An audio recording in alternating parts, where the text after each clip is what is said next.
Welcome to my shop. So, we're going to cover I'm going to say 5 main items you need, and we'll cover a few extra items you may want to have.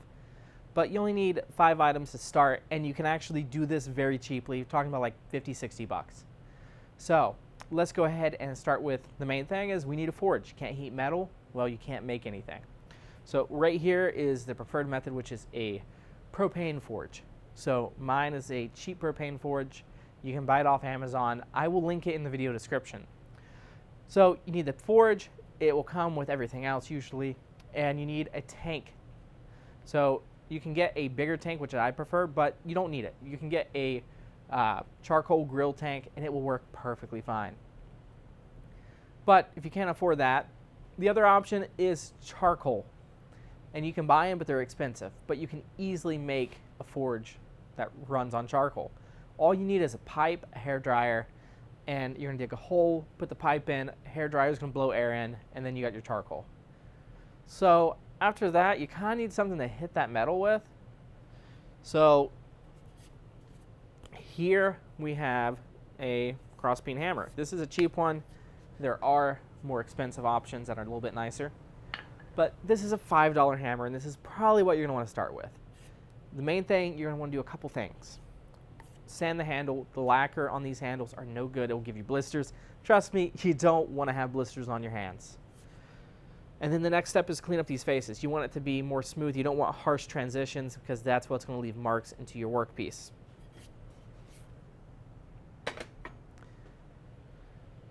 Now that we have something to heat the metal, we have something to hit it. You're going to say, well, we need something to hold it.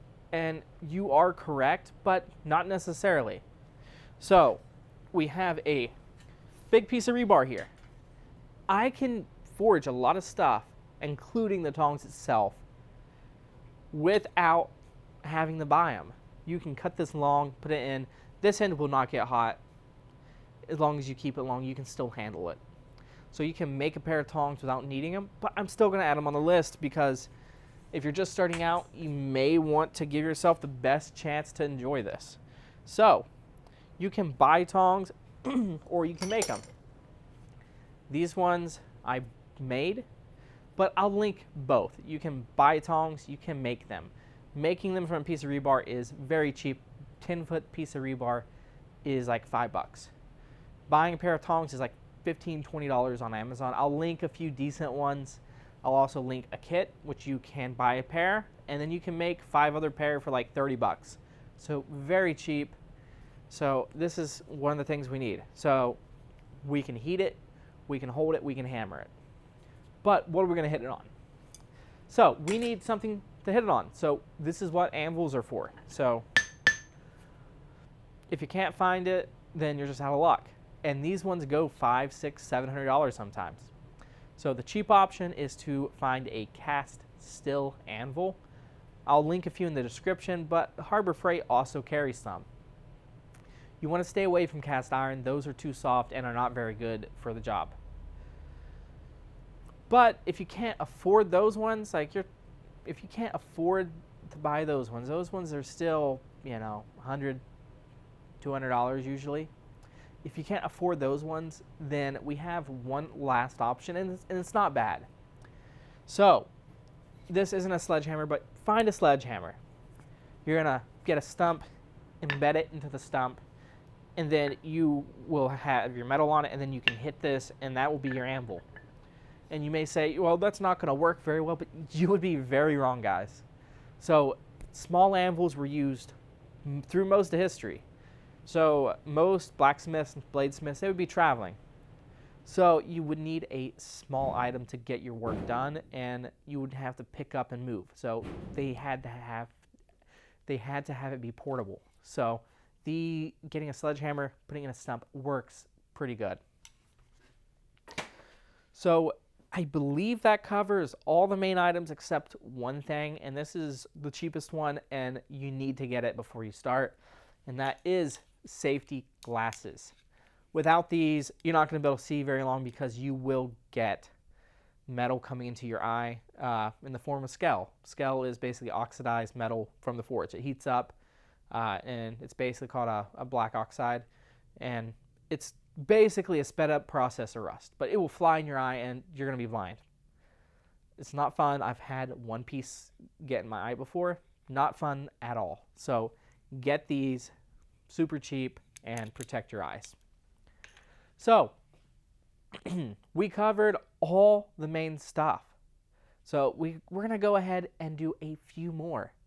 So we need, well, you don't need it, but you're going to want it, is a vise of some type. You can get cheap vices, small vices, but the kind you're going to want to get if you're going to be doing this a long time is a blacksmith's vise. So this one here is a, I believe it's a 5 or 6 inch jaw blacksmith vise.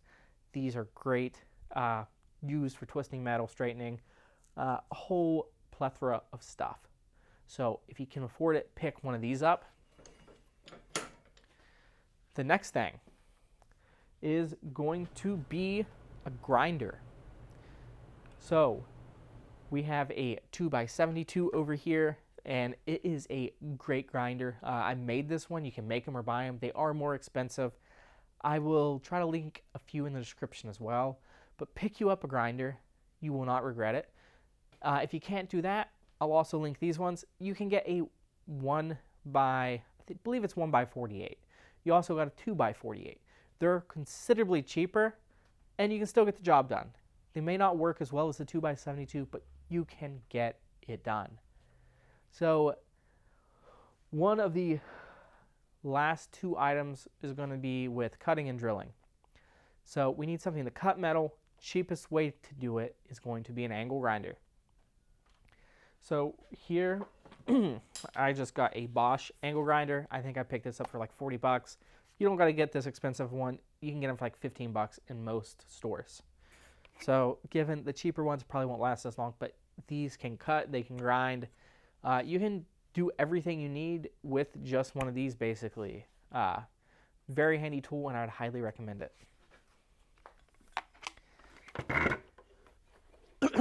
And if you're going to be doing a lot of forging, a lot of grinding, these next 3 items are very handy, and I would recommend you get is a leather apron. These will protect your clothes from getting burnt. It'll protect you. And overall, just very nice to have. These will be linked in the description as well. The last 2 things I'm going to include on this list is hearing protection. I don't worry as much about the forge. Some people wear them when they forge, but you don't have to. Prolonged use and hammering, depending on decibels, may damage hearing though. So pick up a pair. These are Bluetooth. You can still listen to your music.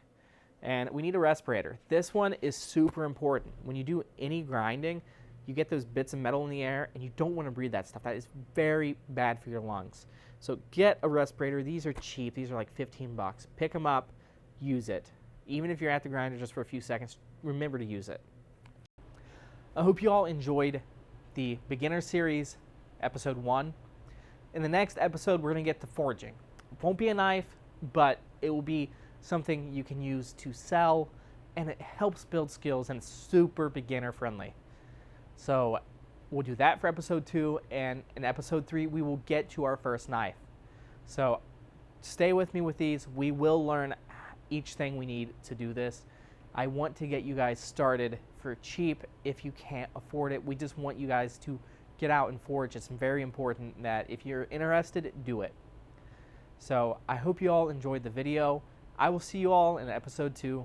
Thank you.